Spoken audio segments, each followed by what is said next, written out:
Okay, I hope everyone enjoyed their coffee and cake break. I'm sorry to pull you away from all the delicious treats downstairs. I hope you're well caffeinated. We're nearly at the end of the day. It's been great so far. Just to get a feel for the room, how many teachers do we have in here? Just a show of hands. Quite a lot of teachers. Any EdTechies? A few EdTechies. Any randoms? Yes, love a random. Good. Okay, I'm Harriet and I work at busuu, which is a language learning app for 70 million adult learners around the world.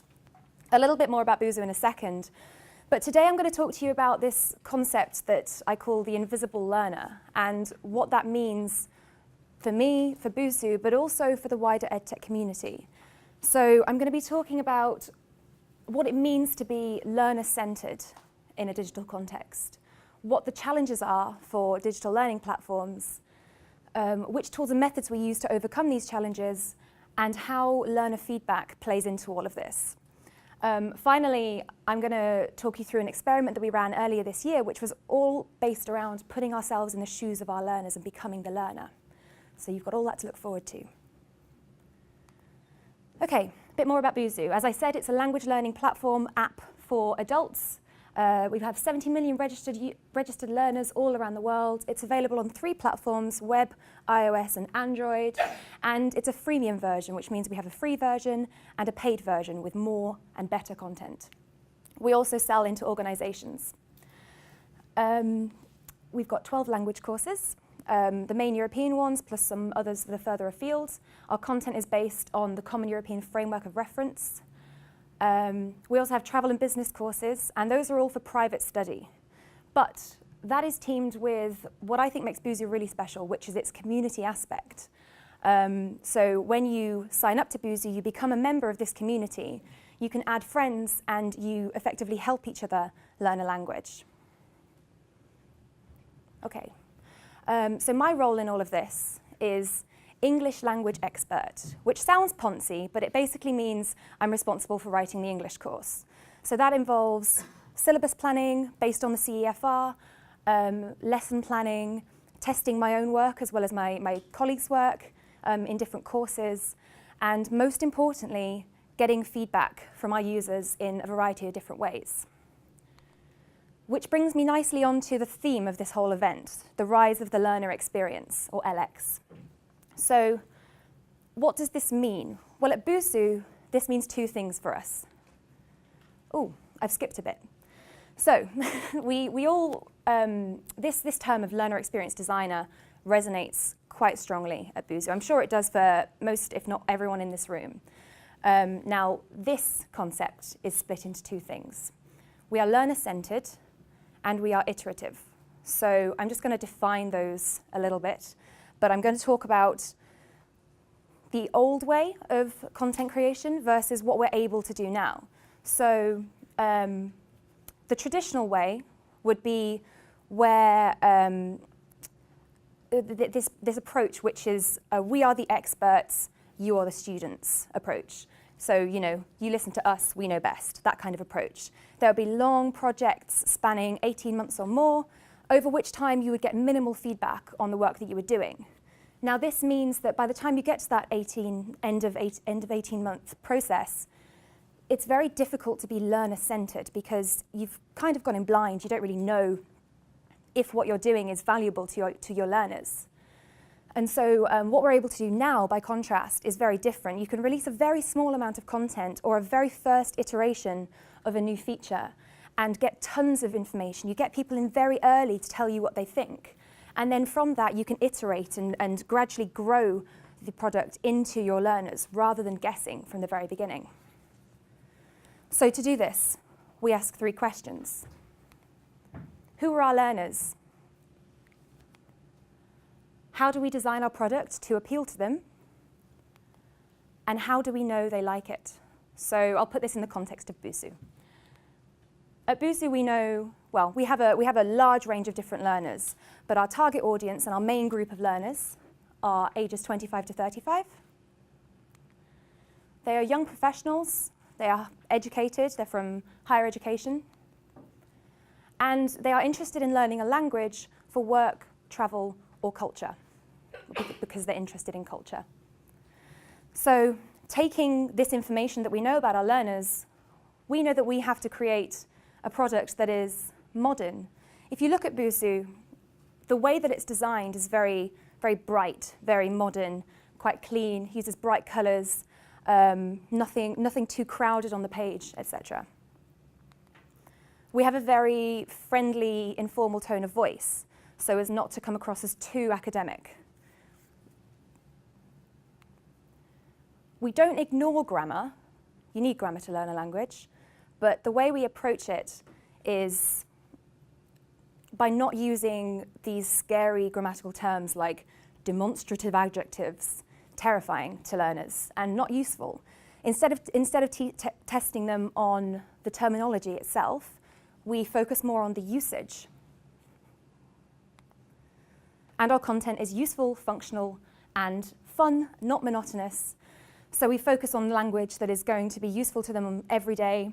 You could teach them lists of vocab of all different animals, but ultimately, it's more useful teaching like the sort of core things like where is the nearest, and could I have so the language that surrounds the core vocabulary, because you can learn that anywhere.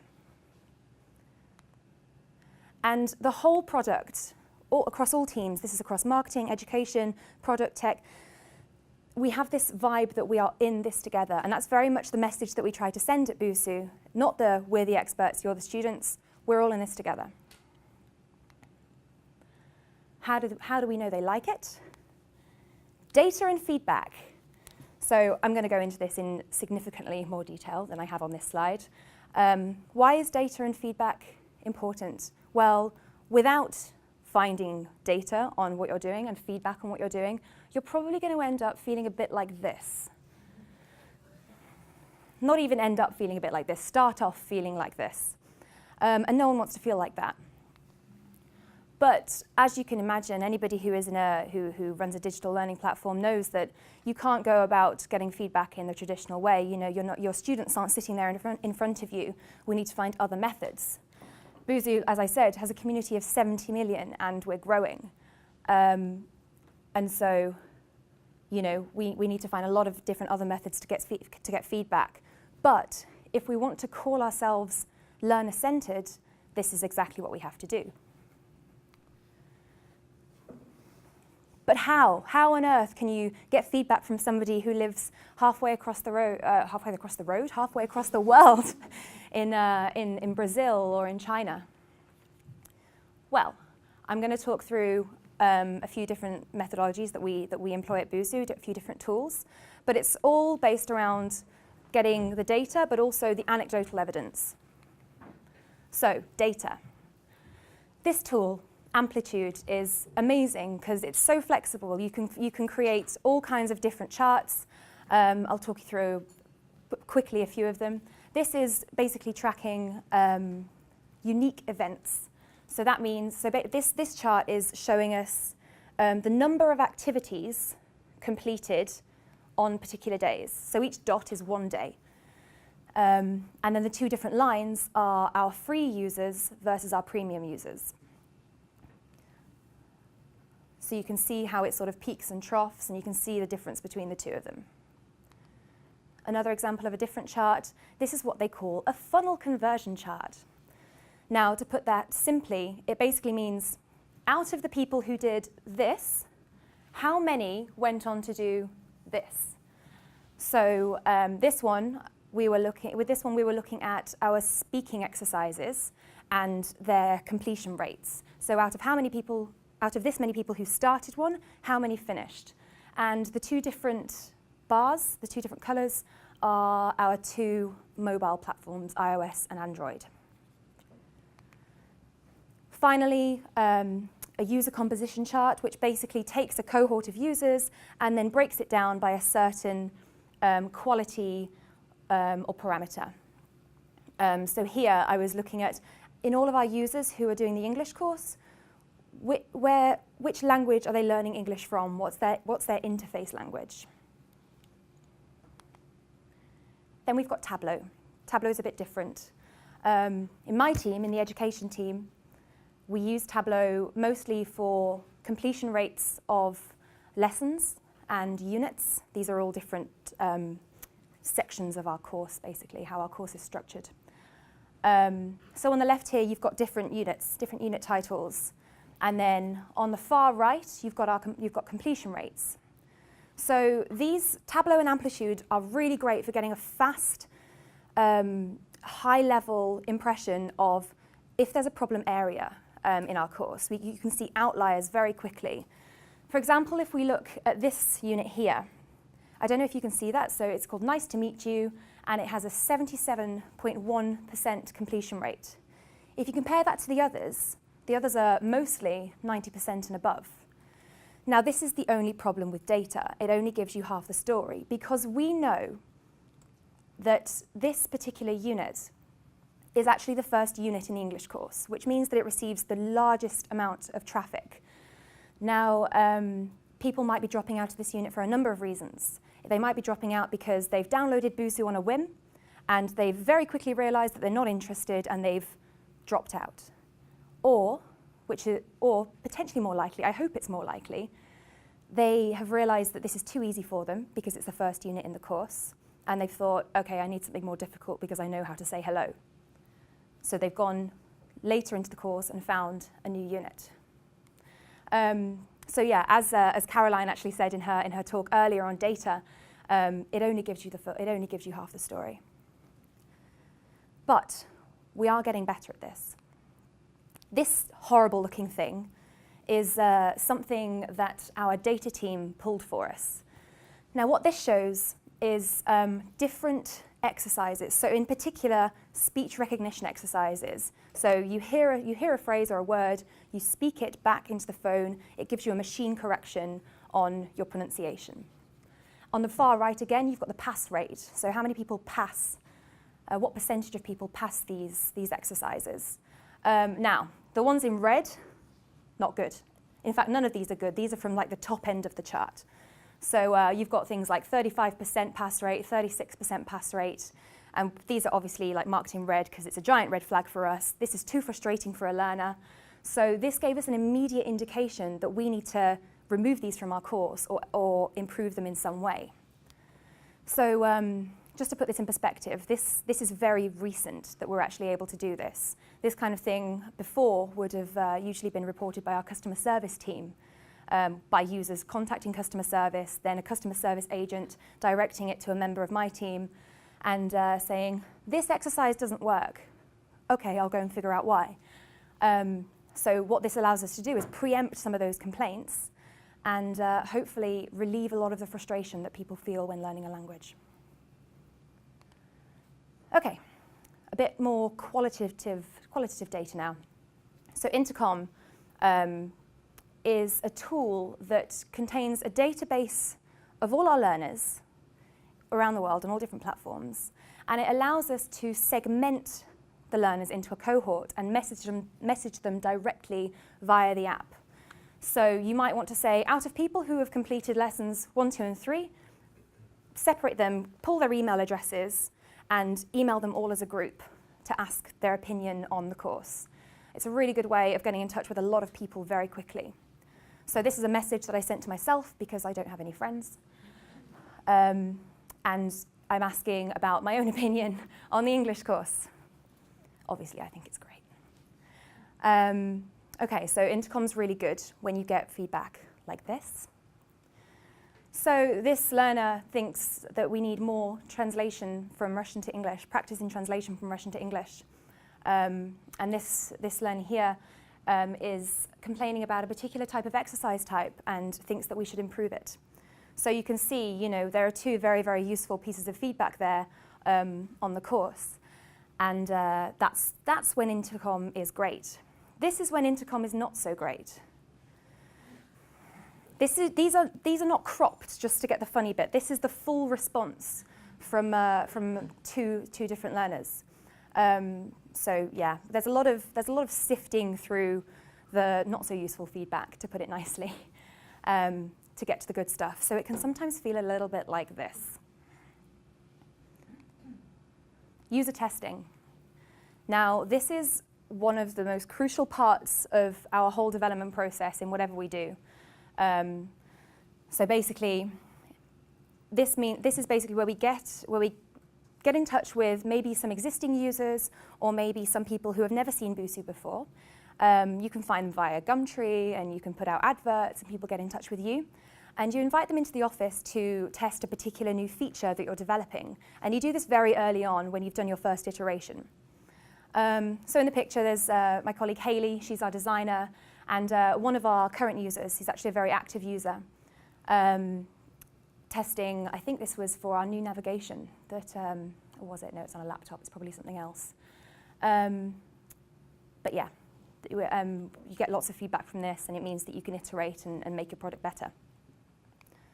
And also something we do, which is really fun, is user drinks. So as the name suggests, you invite some users in or some learners, and you have a few drinks. There are some beers in that photo. You can try and spot them. I haven't circled them. It's not like a spot the difference. But yeah, so it'll be like a sort of structured workshop where we'll ask them questions like, what do you like about busuu? What doesn't work? What frustrates you? Why are you learning a language? And at the end of that session and at the end of user testing sessions, you usually end up with a whiteboard that looks a bit like this. So there's always loads of stuff to go.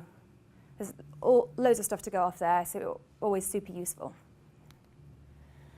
Okay, quick roundup. So we've looked at amplitude for creating different charts and creating cohorts. Tableau for looking at completion rates and pass rates. Intercom for messaging users directly. And user testing and user drinks. All very valid ways of getting good feedback from your learners. All very different though. Okay, so what do we do with all of this feedback? I'm just kidding. We don't do that with the feedback. We take it very seriously. So obviously it depends on why we're asking for feedback in the first place. So intercom, amplitude, and user testing are all really good ways of seeing our users' reaction to a new feature or a developing feature. So to give you a sort of case study process, there'll be some form of development, whether it's content development or whether it's technical development. And then we'll do some in-house or user testing.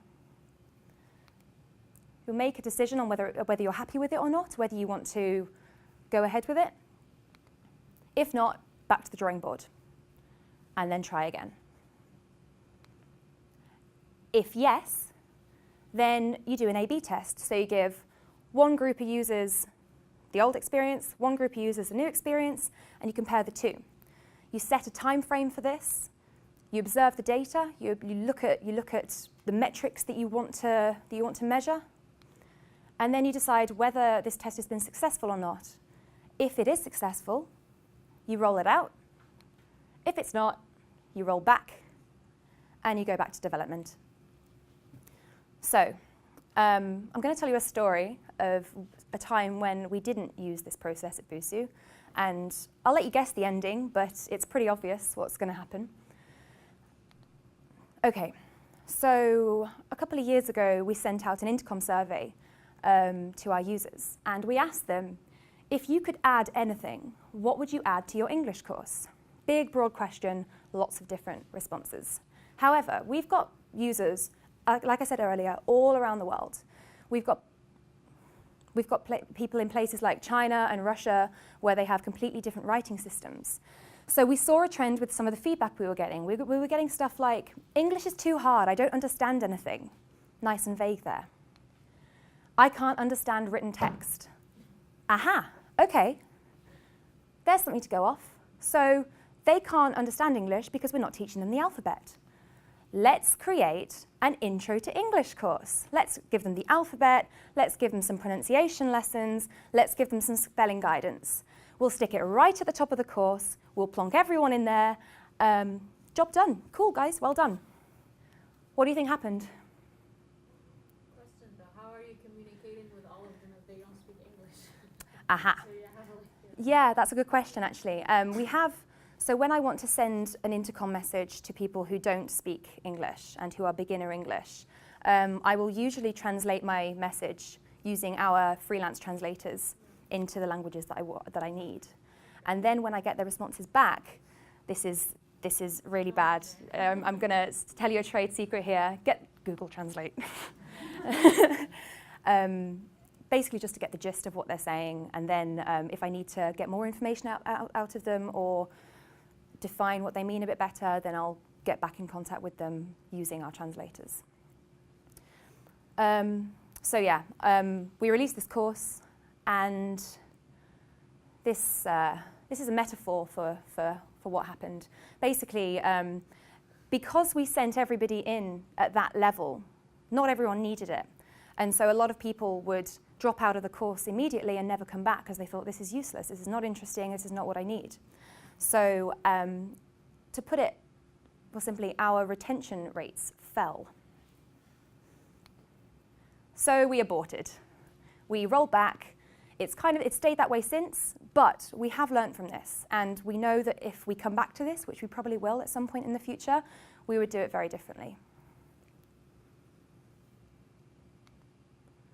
Okay, so now I'm going to talk about that experiment that I alluded to earlier in the presentation, where it was all about putting ourselves in the shoes of our learners. Did anybody go to Amit Patel's talk earlier?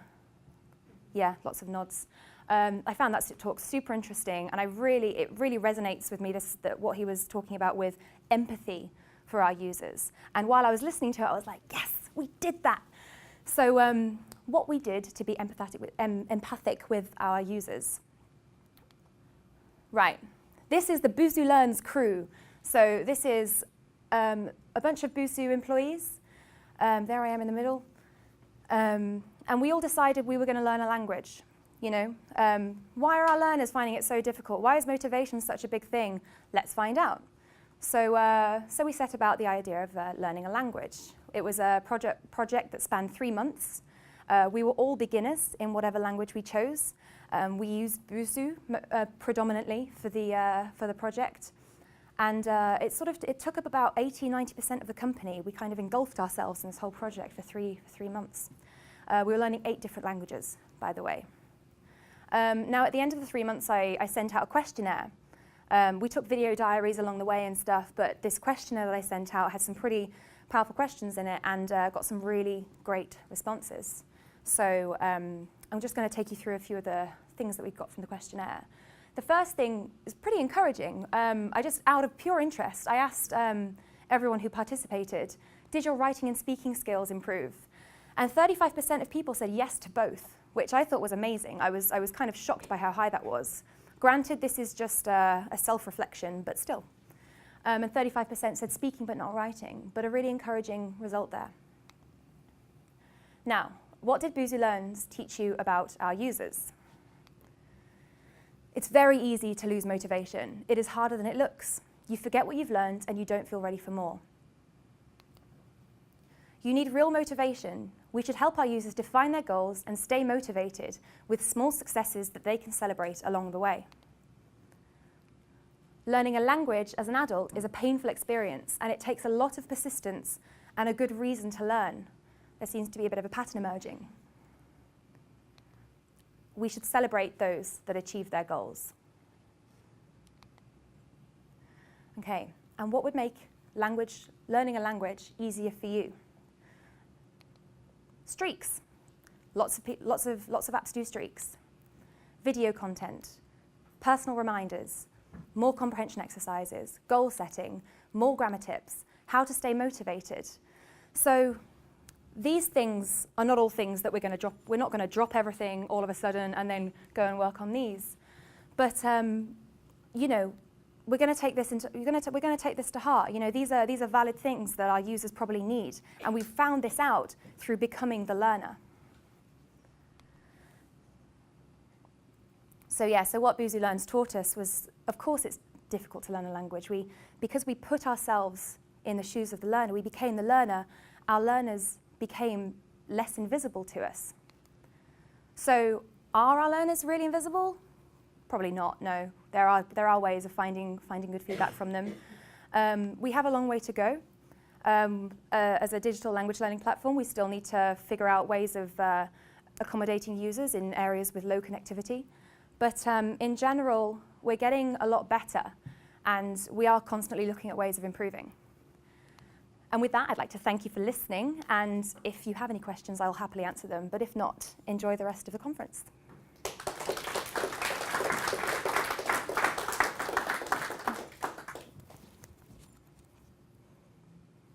Hello. So if you've got 70 million users, you say there's a lot of sifting, but realistically, how is it practical to sift through like qualitative feedback on that scale? Okay, just for the benefit of the camera, the question was, with 70 million users, how on earth do you make it practical to sift through that amount of content, feedback even? Well, we segment our users before we message them. So we can segment them by saying, have they completed this particular unit by unit code? And we track that data. So our data team can help us out with this, but also with Intercom, you can segment your users down to a group of 1,000, 2,000, and then you just message that particular cohort. So that dramatically reduces the number of responses that you get, obviously. But having said that, you still get more feedback than you can always manage. And at some point, it does become a case of once you've got enough, sort of letting the others go, if you like, because you have to time manage. Hello. I was wondering about the amplitude program that you were talking about. Is that just a visualization program, or is that actually used to gather data about your users? That is based on, that platform is based on solid data from our users. So we track various metrics with our users. And but that amplitude is what's collecting the data, as well as the charts? Oh, my knowledge of actually the background, how it works, is not that good. But yeah, I'm sorry, I can't answer that question solidly. I'll happily talk to you about it afterwards, though, if I can get an answer from another team member. Cool. Hello. So you mentioned about courses with lower completion rates. Mm-hmm. So what is the first thing? So you write contents yourself. Yes. Yeah. So what is the first step that you take when your courses are underperforming? Well, if you remember the Tableau dashboard that I showed you that had the unit completion rates, usually there will be like a particular pain point in your course which is causing your users to drop out, your learners, I should say. And so with a program like that, it allows you to see the sort of outliers. So we're getting a lot better at that. Yeah, exactly. So that's where we're heading. And then once you know that, it's a case of finding the problem. It's not always obvious. Sometimes you have to draw your own conclusions about why somebody might not like a particular grammar tip that you've written, and test and experiment with rewriting or improving that bit of the course. Hello. Sorry, you started to look at predicting when people got out before they actually got out. Yeah. This is something our data team is constantly working on. So things like in the past we've done a little bit of experience mapping, and I find it very difficult to explain it actually. Yeah, we are looking more and more at that. It's kind of, we're going in that direction. I'm sorry, I can't answer it very specifically at the moment. I'll have a chat with you afterwards, and maybe we can talk about it. Sorry. It's not even secret. I'm actually just struggling to explain it. But yeah, I'll happily talk to you after. Hello. Yeah, in terms of getting feedback from your learners, I wonder how you kind of balance between learners might give you feedback on something because they particularly like something or they enjoy it, but how does that actually relate in terms of whether they're learning or not? I mean, might there be some things that learners actually learn from a lot, but maybe they're a little bit more painful to do, as opposed to enjoying it? So how do you track that kind of balance between what are our learners actually learning, and how do you get the data on that, and also kind of measuring that against how much are they enjoying what they do, and how much they're actually learning, and exactly how important is that a boost to sort of that because sometimes it can be a trade-off, right? Yes, yeah, absolutely. It's a really interesting point actually, because you know, a lot of our users will give us feedback like, more grammar, we want more grammar, and it's like, there's loads of grammar there. You know, they're like, no, more. Okay, well, what do you actually need? And there is a bit of guesswork involved with it, and there is a bit of reliance on your own pedagogical knowledge. And we kind of, all I can really say is that we try and just use our common sense a bit and balance between the two, because ultimately how much a user is learning on an app is down to the learner. We can do so much, and we have, you know, we have infinite space within the app, but on one screen you can only teach so much. And so you do have to leave it up to them a little bit. You said that they often ask more grammar.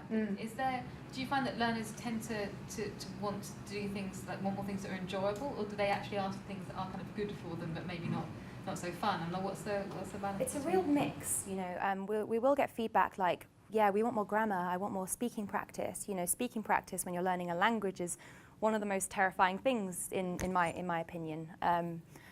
But some of our learners seem really switched on in terms of they know what is going to work and what they need. And some of them are more about their enjoyment, and they'll be like, I hate this exercise type because it's boring and it takes too long to do. And you kind of have to draw the two together. I think it also depends on their motivation of learning any language. If someone Yeah. is trying to learn a language because they love it and they love the culture attached to it, then they're more motivated, so everything seems, Absolutely. even if it's challenging, it's enjoyable. And if someone is forced to learn a language for a job or, you know, for Absolutely. school or something, then And even if you make a brilliant app, they're still gonna feel like not really so motivated. Yeah. I'm a busuu user, by the way. I recommend it. Oh, to excellent. everyone. I love it. So. Okay, I'm afraid we're going to have to stop the questions there because we have another speaker on in 4 minutes. Oh, sorry. You can take your answer to your talk. You can come and find her afterwards. We have Thanks, everybody. activity afterwards. And the next talk starts in about 4 minutes. Sorry? Yeah, sure.